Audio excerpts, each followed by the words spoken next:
Welcome to Talking with Dave. Here's Dave. Hey, how we doing out there? I hope you are doing well. I am top shelf myself, as usual. Today we're going to get to it. I know I am going to ruffle some feathers. However, if I'm probably not talking to you. If you're getting mad, think about it. Is he talking about me? And then by the end, you think, oh, he wasn't talking about me at all. You know what? I may agree with Dave a little bit on this one. It's Toughen Up Buttercup. I got to tell you, I get tired, and you know this, I get tired of weak people. And weak people are those who are just making excuses. No accountability, no whatsoever. It's always somebody else's fault, the victim and all of that.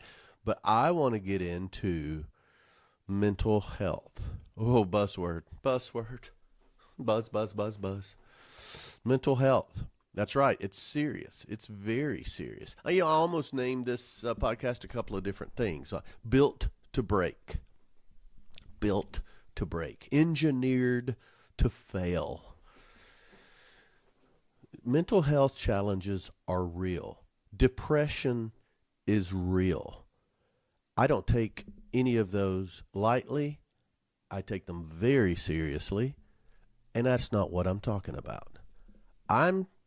Sometimes people are using poor behavior or poor results or laziness or victimhood on my mental health. I'm having a tough mental health day.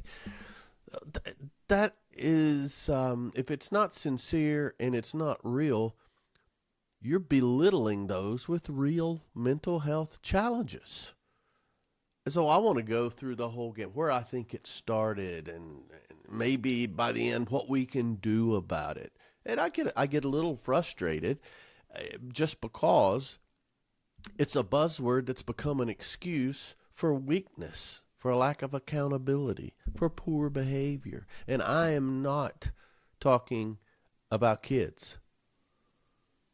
I'm not talking about kids. Now, I'll refer to it a lot because I think that's where it starts. And I'm not being insensitive.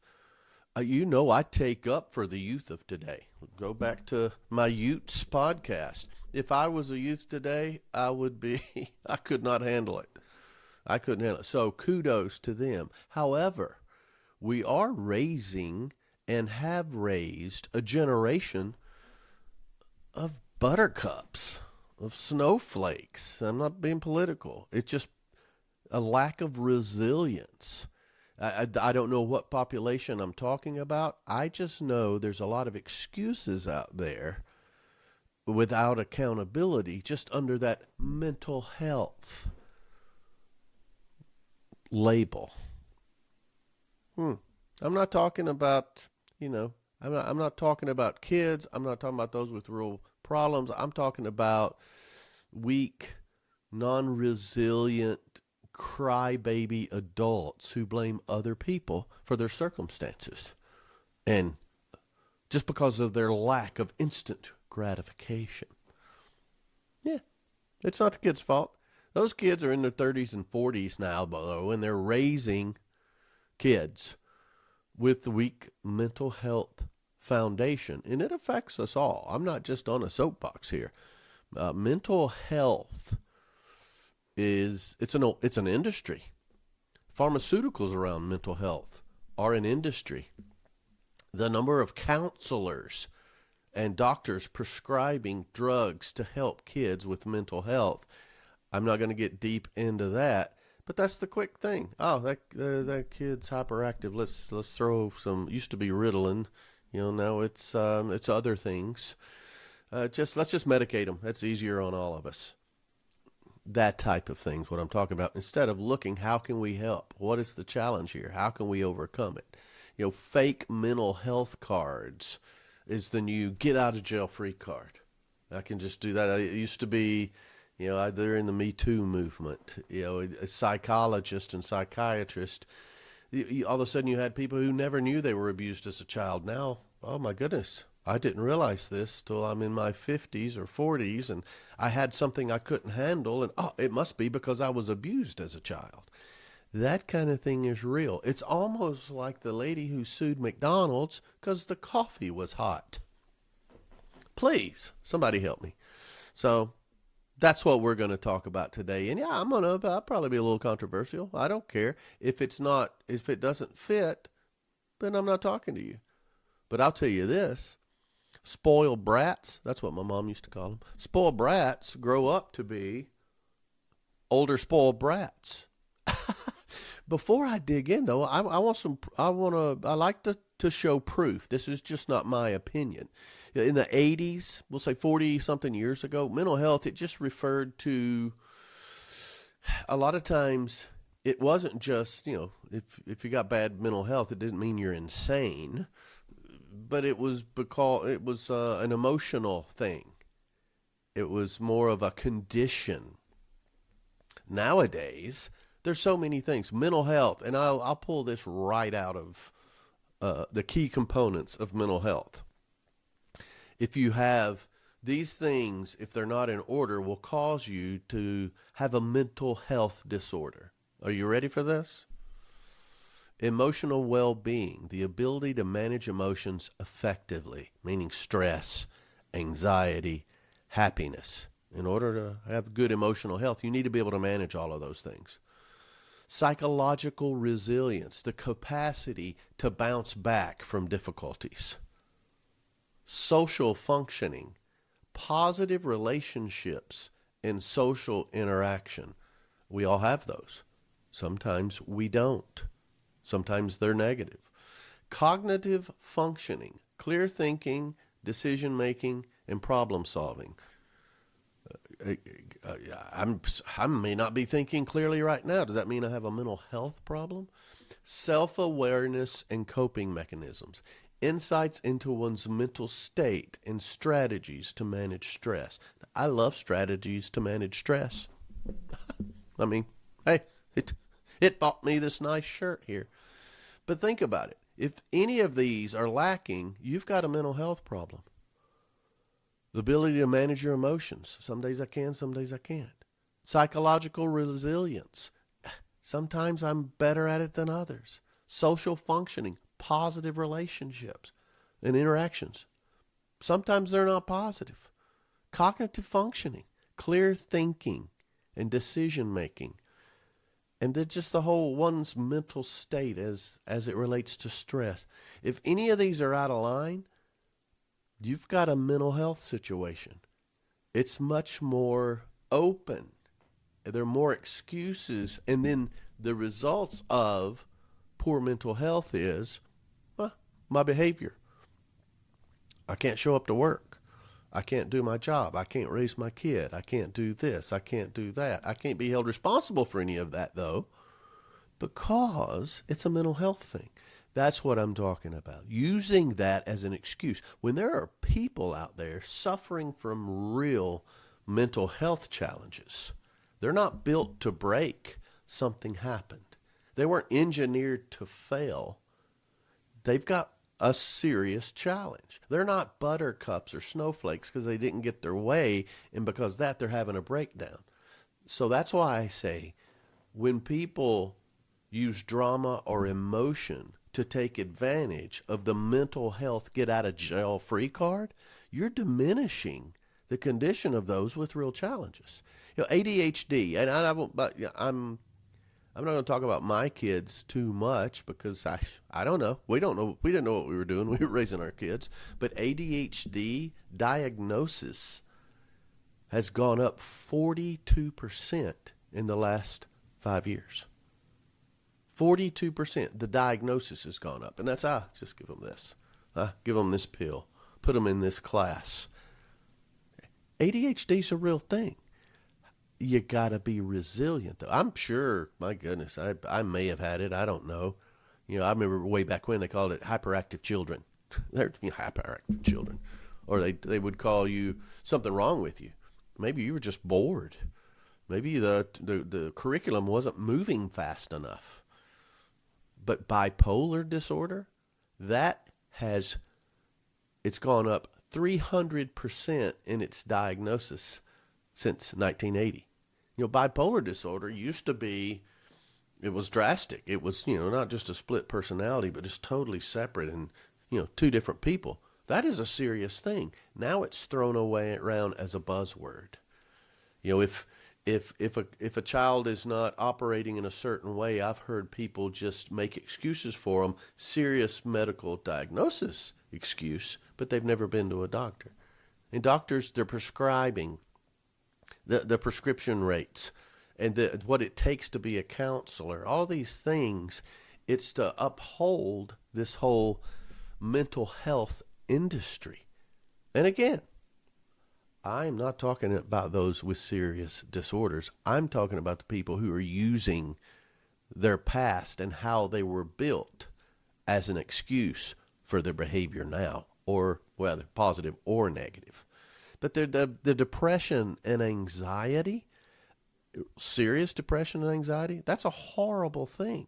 That's a horrible thing.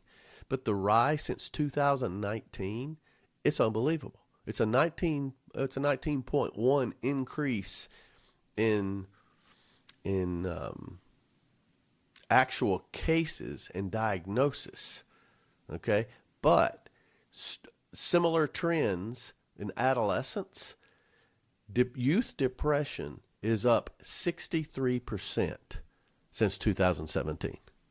Youth depression. Well, what are you depressed about? Let's talk about it. Depression is a serious word. And so just on the face, it shows that it's increasing. Higher rates of burnout. We're talking about youth now. In 2023, 77% of the youth reported burnout. As a youth, they're burnout. What do you burn out from? And that's up 40. It's up from 40% in the 90s. As a youth, what do you? I'm going to make some correlations here, but burnout as a youth, decreased social support systems. This is a big thing. In 2020, there's a study. 61% of Americans felt lonely.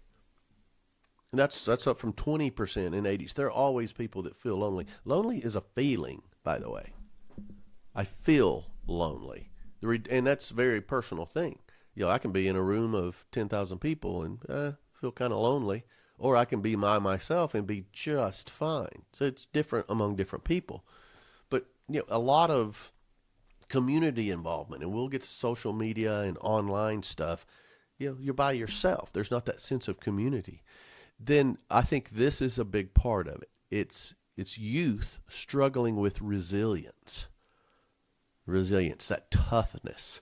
American Psychological Association said, or they found, 91% of those between 13 and 17 reported experiencing significant stress about their future, many expressing uncertainty about how to manage it. Between 13 and 17, 91% are stressed out about their future and how to manage it. 13 to 17. What was I doing? Oh, my goodness. And I know it's different. It's different. Dave, you can apply the 80s and whenever to kids of today. Like, oh, no, I get it. I'm just saying, I'm not denying any of this. I'm reporting it to show you how much worse it has gotten over the last 40 years. And the last thing that proves the reliance or lack of resilience or the buttercupness is just the greater dependence on medication. Antidepressants among youth have more than tripled since the 90s. It plays a role. Some people need that. But sometimes you're just treating, what do they call it, treating the symptoms instead of the problem. And I could go on and on. There's so many stats just around the industry that it's built. They say follow the money. Follow the money. Well, there's a lot of money in mental health. And again, you know what I'm talking about. I'm not talking about the serious disorders. So the increase in diagnosis and prescriptions on the money side, I know for a fact you can go to a lot of doctors now and they'll want you to do something else. I remember I went for something for my shoulder and I just needed a steroid shot in there to loosen it up. The pain was killing me and it took a lot for me to go. Well, they wanted me to go to physical therapy. And then the physical therapist, I didn't go because I'd already been to physical therapy. But when I did, they needed me to go to a doctor to psychologically handle the pain. What are the psychological effects of your pain? Well, it hurt. Now it doesn't hurt as bad, and I got it. And then they're thinking, okay, well, it's overall body health. Let's get you in touch with a nutritionist, and let's get. Dude, I just need the shot, and I'm fine. But there's a lot of money in that, and I've still got bottles of drugs in there they wanted me to take that I didn't. And I'm not making it about me. I'm making it about the fact that it's an industry involved in this. The same way with mental health. You've got the different specialists, in the different areas that they can talk to. You got your social specialist. Then you got the drugs. Then you got all the different support groups and all of this. Well, they take advantage of the insurance, but also it's a lot of out of pocket. And when you're going through something like this, or one of your kids are going through something like this, sometimes, hey, whatever can make them better, but you're treating the symptoms. You're not treating the problem if it is a situation that isn't a serious mental health issue. And I can hear it. I can see my emails. If it was a live stream, they'd be popping right now. You have no clue. You're not qualified to talk about this. Well, let me tell you what I am qualified to talk about. Spoiled brats. That's what I'm going to talk about. And really, I probably should have named it spoiled brats, but that can mean several things. I am not downing those with mental health problems. The ones I am questioning are the spoiled brats. Mom used to call them spoiled brats. She put that label on you in a heartbeat. What are spoiled brats? What are 5 characteristics of spoiled brats? Well, first thing, they have a sense of entitlement. I don't care. It's from the womb. You don't have to teach a kid to be spoiled. You have to, guide them in a different way. So they have a sense of entitlement. They expect their needs to be met. And they'll show everything from frustration to a hissy fit if their needs aren't met. Okay? Entitlement. Difficulty with delayed gratification. Woo! Okay? These are people that struggle if they have to wait for an outcome. Or if they want something, it's impatient. Again, with the tantrums. And they want it now. I want it now. And it's a lack of boundaries is what it is, but entitlement. They want their needs met. Delayed gratification? I want it right now. Then back to the tantrums and emotional outbursts. That's a clear sign of the brat. You might not know what they want right now, but the whole store will see their emotional outburst. It's common to get what they want. And let's talk about it. Food. So they want food. Okay. What does a baby do when he wants food? He cries. What does a kid do when they want a toy? They cry. They throw a tantrum. What does a kid do on a plane if everything's not just right? Trust me, I've seen it. Yesterday, 2 times. Flight out and a flight back. Going nuts. Because at one time it was because the battery ran down on the iPad. Lost their mind. Going crazy. And the parents are just scrambling. Poor social skills, or including being inconsiderate of others. Spoiled brat. I want it now. I want it now. I'm going to throw a tantrum. I don't care who pays for it. I want it. I want it now. And then just a disregard for rules or authority. It doesn't matter. It's all about me. And if I don't get it, I'm going to throw a hissy fit. Now those are 5 things. Entitlement, difficulty with delayed gratification, tantrums or emotional outbursts, poor social skills, or being inconsiderate of other people, and a disregard for authority. I don't care. I don't care about rules. I know what I want, and I want it now. Those are 5 characteristics of spoiled children. For adults, it's the same list. It's the same list. And you know whose fault it is? The parents. It's parents' fault. We can argue all day. Yeah, but David, you don't understand. No. Still, you're the parent. You're the parent. Spoiled brats become spoiled teenagers, become spoiled adults. Now they're spoiled parents raising another generation. Now, why am I getting into this? Because that is the root of mental health issues. Not clinical, but practical. They can't handle it. Anytime they have an emotional outburst, here, just take it. Oh, here. I'm talking about a 36-year-old person now, not a little child. That's the way it is. That's how they get their attention. Now they've got the mental health card they can play. They can just hold it up. I heard a great saying, if you raise your children, you get to spoil your grandchildren. If you spoil your children, you'll have to raise your grandchildren.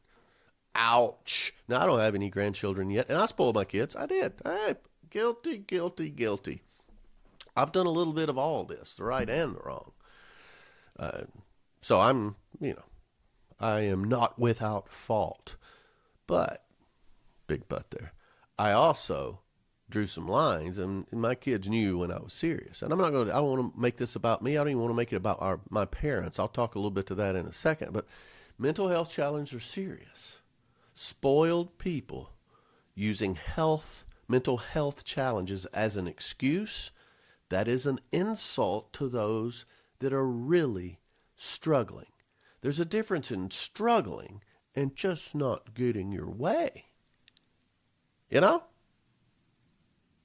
Let me let you breathe a second. I'm going to cleansing breath. So I think it comes from a bunch of different areas, but let's talk about 4.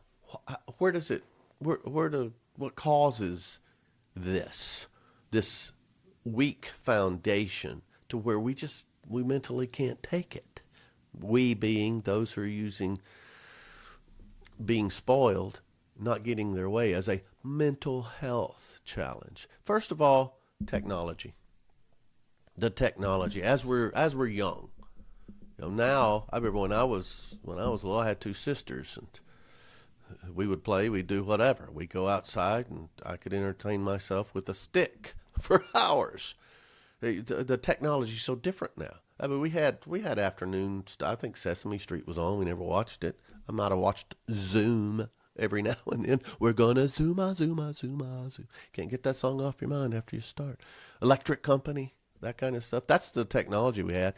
And quite frankly, the reason we didn't use all the stuff they have today, we didn't have it. But now, hey, tablets, phones, the technology that kids have, they're focused on it.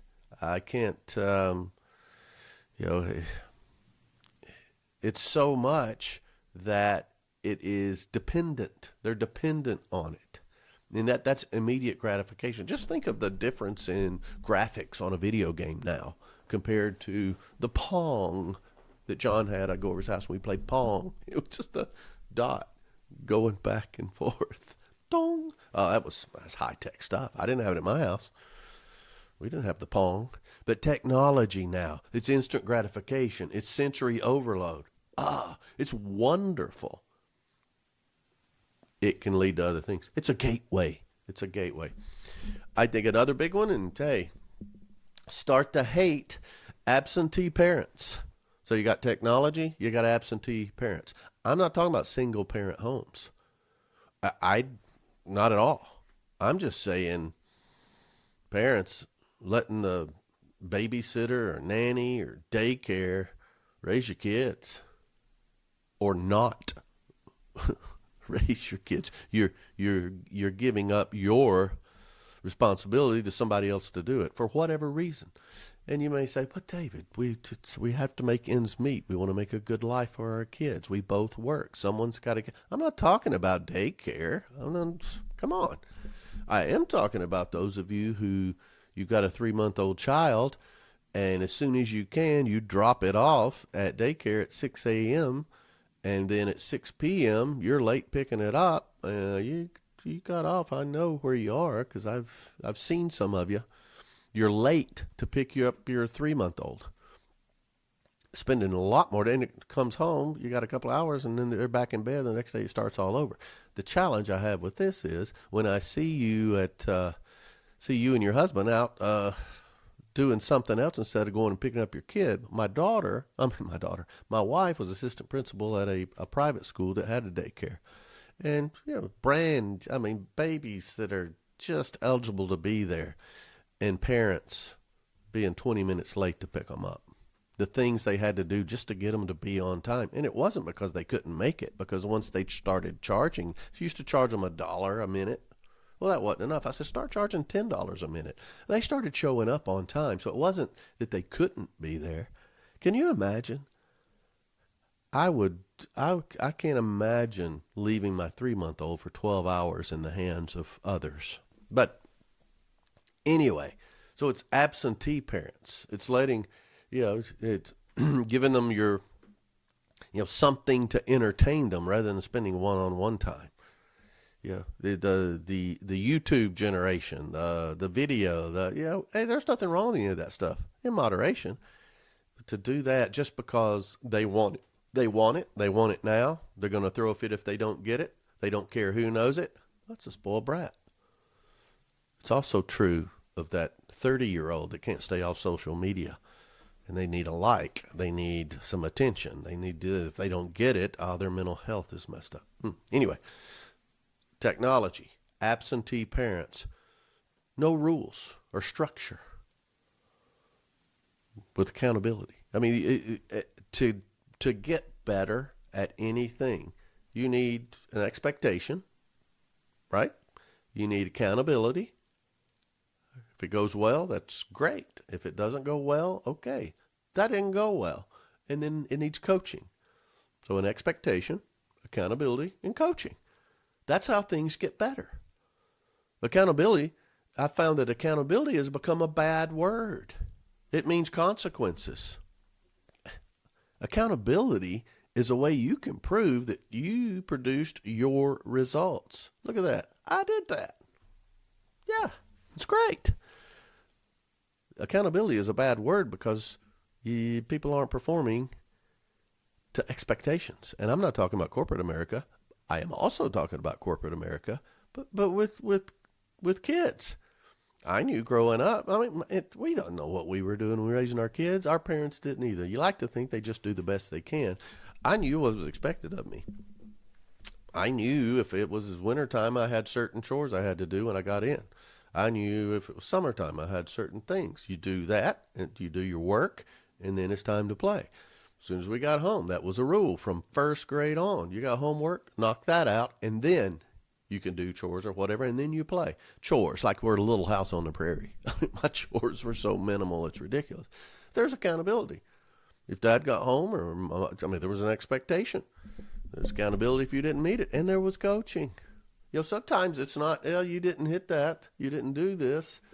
All right, well, what happened? All right, well, here's how to handle it next time. And you coach and you work through it. Now that sounds like an O-talk, doesn't it? With little kids, it's the same way. If they drop their pacifier, you can coach and train and guide a baby in the right direction. My kids with food, just feed them. How they spit it all over you? Well, if you let them keep doing that, they're going to do it. If they drop something and you get it and hand it to them and they drop it, it turns into a game, which can be fun. You can start coaching and modifying behavior at that age without warping your child. So they need some sort of structure and accountability. That's lacking greatly.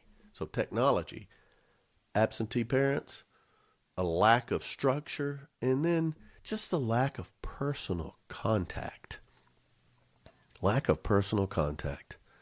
I heard it not long ago, and I've heard this list differently, but it hit home to me a couple of weeks ago with some personal things that were going on. It said 3 things that show a good parent-child relationship.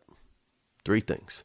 Number 1, as a teen or a young adult, they want you to be around, and they want to be around you. Simple enough. Number 2 is they want you to be around even if their friends are present. Whoa, a little tougher as a teen or older. So they want you to be around. They want you to be around with them and their friends. That's a compliment. And then the third one is, whoever came up with these 3, it's great. I wish I did. The third one is when they're in trouble or when they've done something wrong, they run to you instead of away from you. Those 3 things, I thought that was great. So the way you accomplish that is with that personal contact, that open communication. You're part of their lives. They're part of your life. That's good. It also helps some of the other things I've talked about with cults and manipulation and all of that stuff. And never let it be underestimated the value of touch, that hug, that fist bump, that squishing of the shoulder. It's so important. So the 4 causes of, the indicators of a spoiled brat, we did that.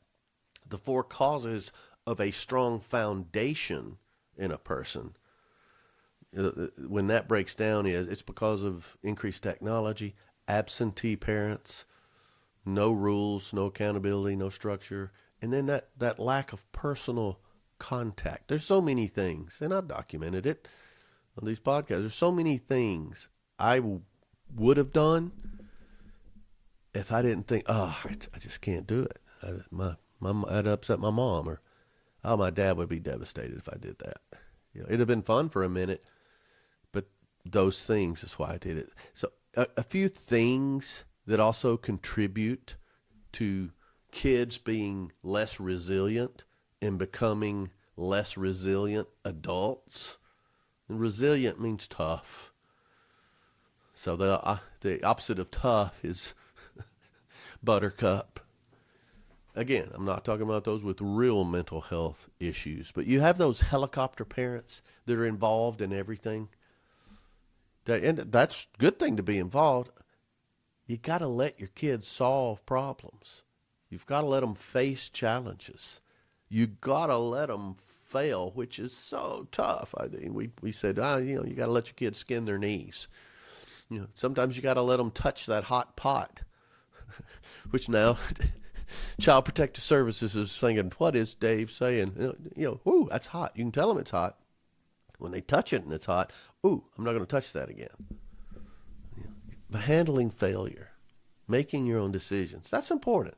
So don't do that. As a boss, I remember I used to underpin people under me and help them. I'd sell for them or do their work for them a little bit, and hopefully they would learn to do it. But then I found out later, you're doing them no favors. And then another thing that parents do is just boundaries, lack of boundaries.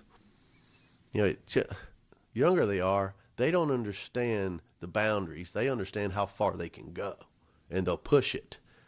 And that leads to a lack of discipline, because if you'll let them push it, that's all they know. Now they get out there with their friends and at school and then later at work, pushing boundaries, constantly finding out how far they can go.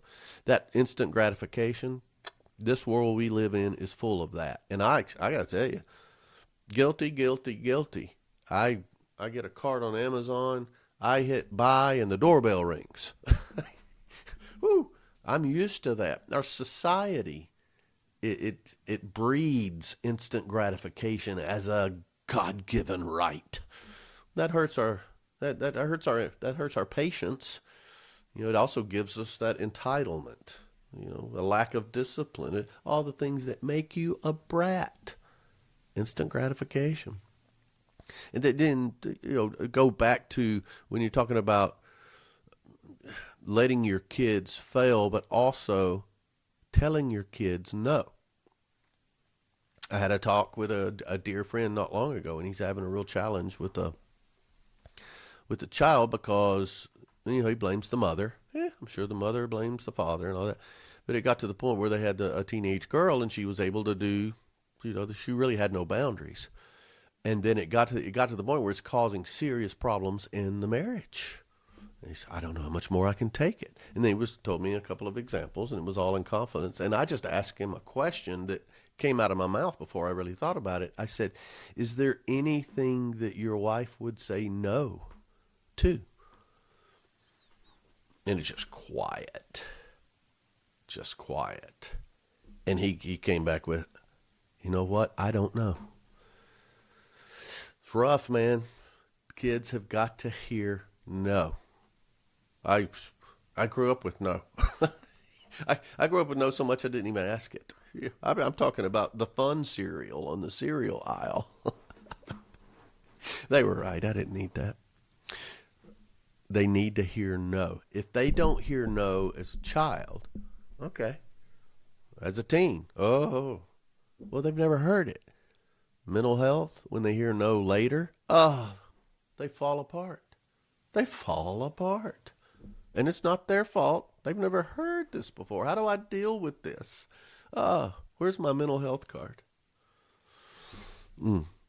Also, in social media has its place in a lot of this stuff, but overindulgence.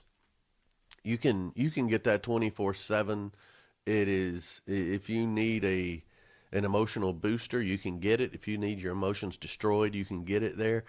But I think it also comes from just overindulgence, and I'm guilty of this. My overindulgence is usually at the buffet table. Delicious. If it's good, it's fantastic, and we get as much as we want. So I am not without sin here. I'm not casting stones. But overindulgence now with kids, they've got everything, and which leads to that instant gratification. You ever be at Christmas where as a young child, they'll play with the box more than the toy? We teach them, you're going to get a ton of stuff, and it's about the stuff. Yes, because the stuff is raising you. Here's your new tablet. Here's this. We were at a Mexican restaurant recently. It doesn't matter. It's a Mexican restaurant. But I thought I would share that. We look over, and there's a man and his wife, young couple. They're enjoying the margaritas and having a good time, and that's fantastic. Love it. They had what looked to be, Steph could probably be more accurate, looked to be a 4-year-old. Then they had another one that was so small it was in a like a carrier. And the mom and dad were into each other, having a good time, looking like date night, while the 4-year-old had a tablet and was scrolling and entertaining the 1-year-old. And it was a cute moment. And then I thought, oh wow. That's learned behavior. And I can see many good things about it. I can also see like, oh wow, this, instead of time with the kids, they're doing that. And I'm not judging them. Who knows? I don't know their situation. A 3 or 4-year-old though has learned learned the entertainment, and then learned to use that entertainment as a teaching tool. That's probably going to be a great teacher when she grows up. Who knows? There's such an overindulgence in things now. The more that's available, the more we will use, and the more we will enjoy. And I love overindulgence, quite frankly. If you're weak mentally, if you don't have a firm foundation, when that overindulgence is not an option, you break down. You're built to fail. Another thing, solving problems for them. I talked about let them solve their problems. Let them work through it. You can be right there with them, but constantly stepping in. I know people who've, protective parents who, the crazy examples of where, some there's a drama between two teenage girls, and one of the mother comes over the top and starts bullying the other child. Some of these things we have to work through. I think a lot of the weakness in adults is because they never had to stand up for themselves. They never solved their own problems. Those skills are so critical, socially, emotionally, physically, all these things.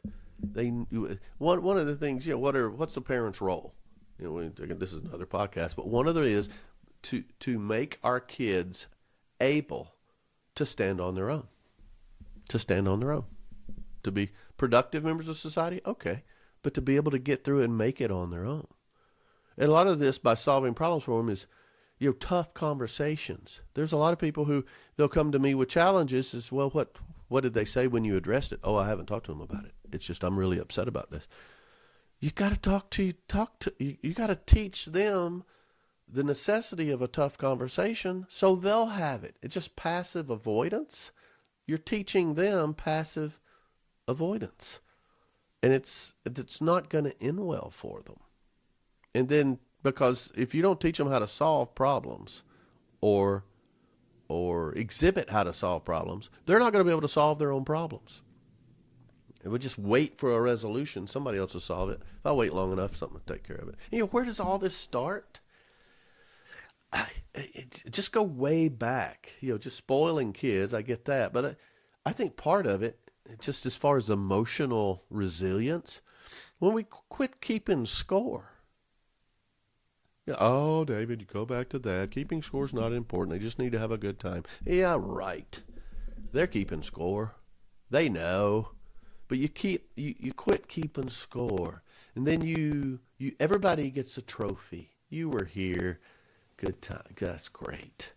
Well, you have a bedtime? You know what? You can stay up later. It's no problem. It's just a Tuesday. Your teacher's bad anyway, and we'll get through it. It's everybody else's fault at school, and you don't have to be well rested. You can get through it. Your homework, who does homework anymore? You can do it on the way to school tomorrow. Yeah, that turns into you have a curfew when you start going out and having fun with your friends. Yeah, well, yeah, you were late this time, but you're a good kid, and you know what? It's probably too early anyway. Let's move that back a little bit until you don't even have curfews anymore.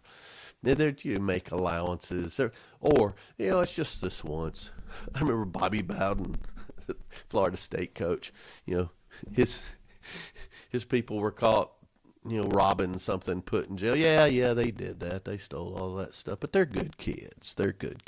And it's done a million times on how. Yeah, they did that, but they're good kids. No consequences. You break the rules, no consequences. You blame the teacher. Oh, when I was growing up, which was 1,000 years ago, they believed the teacher. My butt was in trouble. And then, you are blaming other kids. Well, they were influenced. Yeah, he sniffs glue, and he knocked over that Zippy Mart, and he stole that car. But, it's Johnny's fault. He shouldn't be hanging around with Johnny. Well, don't let him hang around with Johnny. There's no rules. So these are, kids stuff. What does that turn into? No curfews. All right, well, now they're late for work. Or they're late on a project, or they do poor work, and then they blame everybody else. So the quality's not there, but it's not their fault. No boundaries as a kid, no boundaries as an adult. Now they can't balance a checking account. They're overdrawn. Their credit card debt's through the roof. And then they've lost their job. Their insurance is out the roof because they keep having wrecks. And it's always drama and finger pointing. And it turns into, God forbid, alcohol or drug abuse. Yeah, that's serious stuff. No wonder they have mental health issues, because that's all you got to do. I'm having a tough time. Okay, well, all that. In HR departments, don't get me started on HR departments. I was always a friend with HR departments. I am my HR department. But the thing is, they've turned into just a coverall excuse. They can't even hold people accountable. In the sales industry, you can't hold people accountable because, well, HR is going to make sure, well, do you have a quiet room there in your office they can go to? They get overwhelmed. You have a quiet room. And then the breastfeeding mothers, well, the quiet room and lactation room, it's the same room. Well, see what I mean? All this starts with emotions instead of being resilient and tough. Toughen up, buttercups. No wonder you're dealing with mental health issues, not real ones, because you haven't been taught to take anything. There are no such thing as a bad kid. Poor parenting causes poor citizens, which ends up being poor parenting, which causes poor citizens. We didn't know what we were doing. Our parents didn't know what we were doing. I can just imagine if my dad, when he's got 3 kids, I'm the youngest and the best, but actually I'm not, but I am the youngest. I can just imagine if he got paternal leave when one of us kids was born from Reynolds Metals Company. Paternal leave. I didn't know what was such a thing until California, where the mom can get 12 weeks and the dad can get 12 weeks to bond with the baby. If it's necessary, I get it, and sometimes it is. Who am I to criticize? I've played a lot of golf with dads on paternal leave. I may or may not have been in and out of bars and honky-tonks with dads that are out till 2 in the morning because they don't have to work the next day. They're on paternal leave. I looked it up. The benefits to the child for paternal leave, a closer connection. They even talk to skin contact. I guess that has to be during work hours. It doesn't work if it's during work hours. The number one benefit of paternal leave? Reduce stress on the part of the mother because of the shared responsibilities of raising a child. Well, heck yeah. I see that 100%. Yeah. Please. I get it. Times change. I'm nothing if not flexible. What are we doing for the kids to make them stronger so they're stronger adults? I mean, kids with no strong foundation, it's rough. It's built on whining and getting their way and never hearing the word no. They don't know how to handle it when it goes the other way. Yeah. They just don't know how to handle it. They've never had to solve a problem. They just wait long enough and the problem is solved, or it goes away. Social media and celebrities have made it so that kids have no perspective on what real life really is. They live in that fantasy world. That's where too much social media or too much technology, it separates them from the real world. And I'm not harping on the real world and how tough it is. I'm just talking about the basics. You can't have your cake and eat it too. You work for this, the value of $1. Minimum wage. I'm not talking about politics, but just what do you think you should get paid? They did a survey of what the average single 25-year-old, what they thought the average income of the American male is. They were just 6 figures. Some $200,000 or $300,000 a year for these people who are out here or on social media that drive a nice car and dress nicely and got their hair all coiffed or queefed or whatever you want to call it. And what do they make? The average income for an American male is around $40,000. I think it's a little less. But they have no perspective because they're caught up in this other world. So when they don't get the trappings, they have no foundation. And it crumbles. The Kardashians being TikTok famous. Being an influencer and getting paid for doing your selfies and all of that. I love all that stuff. I think it's great. It's not for everybody, and if you don't get that, how are you going to handle it if you don't have a firm foundation? Yeah. I'm a princess. I have no expectations, no accountability, no coaching, nothing. I just assumed it would be this way, and no one told me any different. Mental health issues. So how do we get past this? Okay, Dave, you've gone on and on. How do we get past this? I don't know. I don't know. Well, here's some ways. You got to reestablish some boundaries. We talked about expectations and consequences or accountability and in coaching. Hey, we're going to do this together, but set clear rules about an interaction with you, about interaction to your resources or interaction to your feedback and all that. Here's what we got to have. Be the one to set that. This is at home, work, and play with young people, with adults. Adults need correction as much as anybody. So this could be toward kids or people in your life right now that are older. There's got to be some boundaries, and be the one to set those. One-on-one time. Turn off the phone. Turn off the devices and have some good one-on-one time with undistracted time. I could go back to many stories I've told on this podcast about the man and his daughter taking a walk. Only 2 people in the world.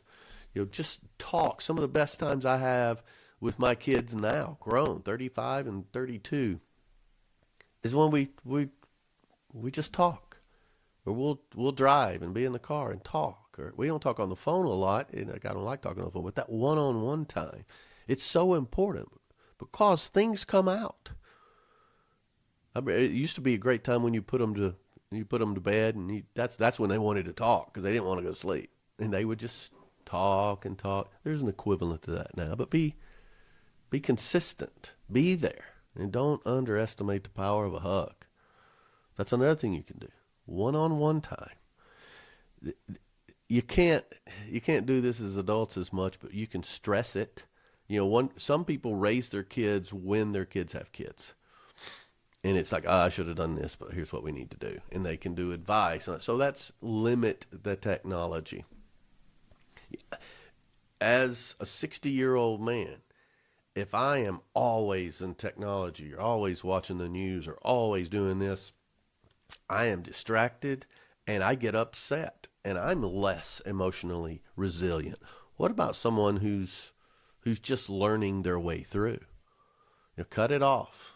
Or at least set limits to it for yourself and for other people. And I think the biggest thing you can teach someone who is struggling with emotional problems, emotional health, get them to take responsibility for who they are, the situation they're in. And that's the best place, instead of blaming other people. Get them to take responsibility. Here's where I am. I want to be here. All right, how do we get there? And help them get there. Don't solve their problems for them, but help them get there. Be the leader. Be the teacher. Be the coach. They've got to accept responsibility, though. And then you've got to, encourage problem solving, no matter what age, and accountability. Yeah, this didn't work, and here's what it cost you. Now, next time, how can we make this work?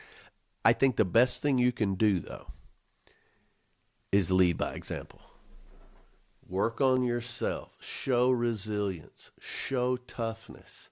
I've seen my parents struggle as a child, and it bothered me a lot. And I've done a lot of things as an adult to not get in that shape. They modeled the behavior, and they never broke. They cracked. They bent, and it was rough. But they never played that card because they didn't have an emotional situation. They didn't have a mental health issue. They had resilience. They got through it and made me believe if they can get through it, I can get through anything. These kids who see their parents crack and break down because their parents cracked and break down, that's just what you do. I can blame this. I can blame work. I can blame politics. I can blame the economy. I can blame... No, you don't do that. You find a way to get through. They will find a way to get through, and their kids will find a way to get through. Weighty topic. I know this ruffles feathers. The feathers it ruffles most are probably those who are like, ugh, you either discount everything I say because he just doesn't understand. He's so insensitive. I just want people to get better and stronger. My business does well when parents do a poor job. I am about stress, productivity, And a lot of the people I talk to are struggling with the very things we talked about here because they've never been challenged with making their own decisions, living with their consequences, and striving to get better. So I may be cutting into my own paycheck here, but we can do it. Be strong. Learn how to be strong. I did this at a recent O Talk, and they wanted the 5 things we can do. They know the consequences. They wanted, what's the 5 things we can do? So I hope this helps. Please reach out to me, david@otalks.com, dave@otalks.com. I'm on Twitter and Instagram and TikTok and whatever the others are. I'm not on OnlyFans yet. I've got to do a few crunches. But please reach out to me. I appreciate the feedback more than you know. I appreciate you watching. Most of all, thanks for talking with Dave, and giddy up.